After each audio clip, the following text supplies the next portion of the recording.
Right, so this is what he came out looking like. Or welcome back to Just Carve Rob. And what are you doing today, Rob? Well, finished up our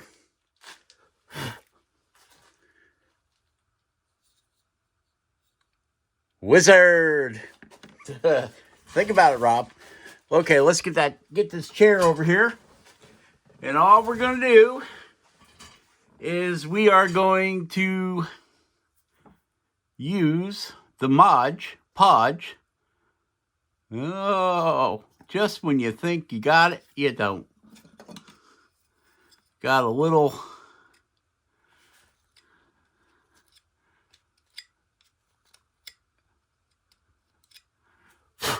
sawdust down in his pie hole. Look, we cut his snot holes in. Yep. So I usually like to start off going in all my deep spots, nostrils, mouth, because as you move along,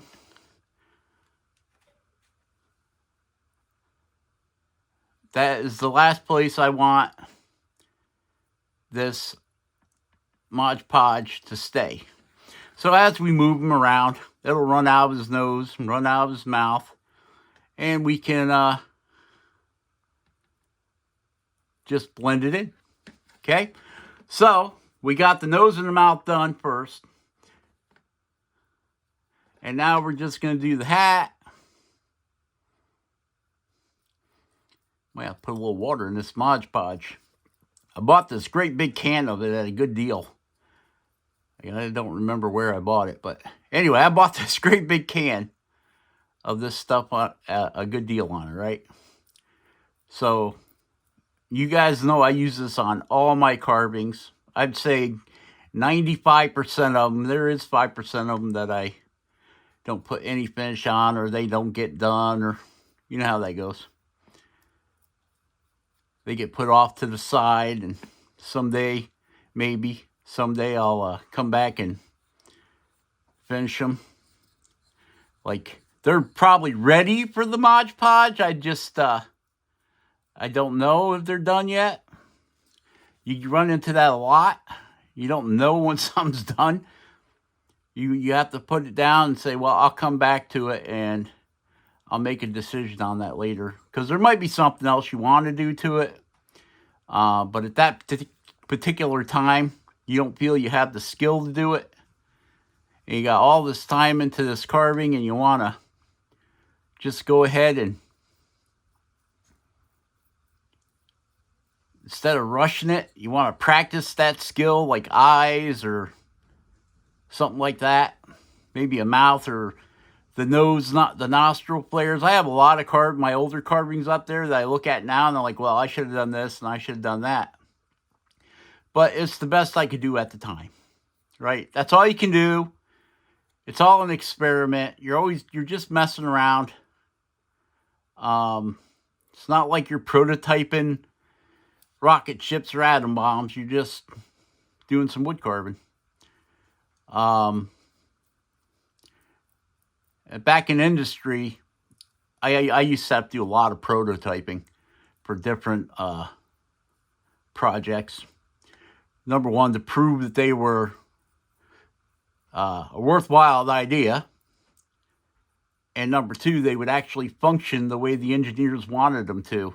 And believe me, there was quite a few prototypes that ended up being tore down and reused in other projects because, yeah, they were a good idea at the time, but it wasn't either. We didn't have the computer technologies that we have today. It was all being done in a mechanical way. And it worked, but it wasn't like the best productivity in the world. Believe me, there was a lot of them machines, a lot of air-powered machines, and they just didn't hold up to the standard. Now we have much more advanced digital motors and things like that, and PLC computer drives, and designed just for industry that didn't exist back in the 80s. Okay? So, okay, now that I went off on a tangent. Oh, your skills. Like with machinery, Practice, practice, practice, and your skills will improve. You may not be able to play the slide trombone, but I bet if you got one and somebody was to show you how and you practice, practice, practice. Of course, I've done that. What am I talking about? I've done that for years with a guitar and I still can't play it. Look, stubby fingers. Although my brother has pretty stubby fingers and he does quite well at the piano. So, but that's, and he tries with a guitar. Okay, so we're just going to go. I thought I'd seen some dust. I'm sealing this whole thing up, right?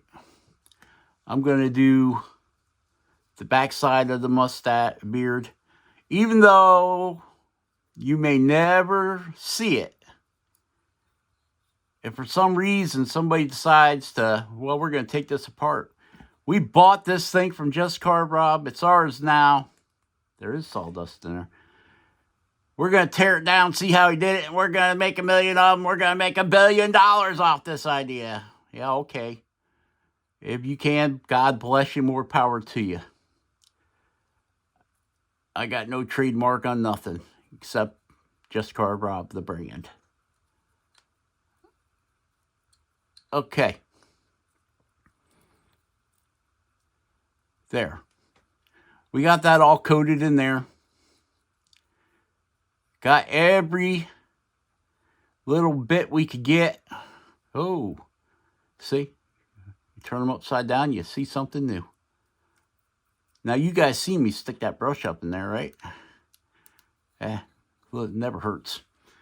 The only problem that I've seen with Modge Podge is if it's on too thick, sometimes it leaves a little white behind it. It's supposed to dry clear. And if you put it on the way the instructions say to put it on, in a thin coat, like we do that, in a thin coat, it should dry clear. Okay? So, follow your instructions. Don't follow what I do, because I don't care if it has a little white sheen to it when it's totally dry, because I'm going to paint it, so it don't matter to me. But now if you're doing something, a walking stick or something you already painted or whatever, follow the instructions. Don't follow me. All right, so you can see I added some crow's feet in there under the eye bags and on the side of the head. Okay, so I say that he is ready to dry for 20. Always let it dry for 24 hours too. I found out if you get it dry, let's say 3 or 4 hours dry, it feels dry to the touch. But when you go to put your paint over it, sometimes it'll pull the, it'll rehydrate. Big word. It will rehydrate this Modge Podge, and it will let it slip. Now, when I say let it slip, like let's say you're painting this red, and you'll notice you got a darker spot red here than you do here. It's probably because the Modge Podge, you didn't wait long enough and it slipped into the paint and got into the wood. Because the wood is going to suck that, it's going to suck that paint in. Where the Modge Podge kind of, I say, lets the paint glide on it. It seals the wood so the wood doesn't want to suck it all in. Okay, so there's his head. We got that done. It's on the ice pick. Now, this video isn't really about painting. It's about the rest of the wizard and what we did. So that's our wizard head you guys have seen before.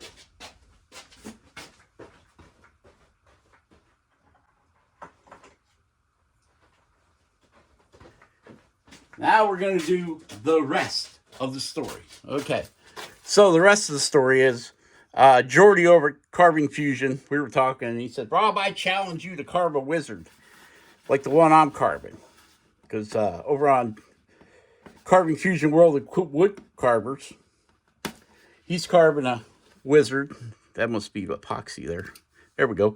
He's carving a wizard with his arm extended out. holding a lamp, and a walking stick. Okay.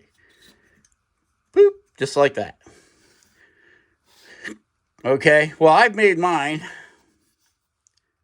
a bobblehead, which you'll see at the end of the thing here. So let's go ahead and get this guy like that guy. We're going to go ahead and paint him up with the Modge Podge. So you guys don't need to see that. You just see me do the head, waste 10 minutes of your time. I'll be back when it's all put together. Hey, so this is what he came out looking like, our bobblehead guy. Boing, boing, boing, boing, boing. So that's our wizard. Bobblehead wizard. All right. All right. We'll catch you on the next one. Share, subscribe, and like.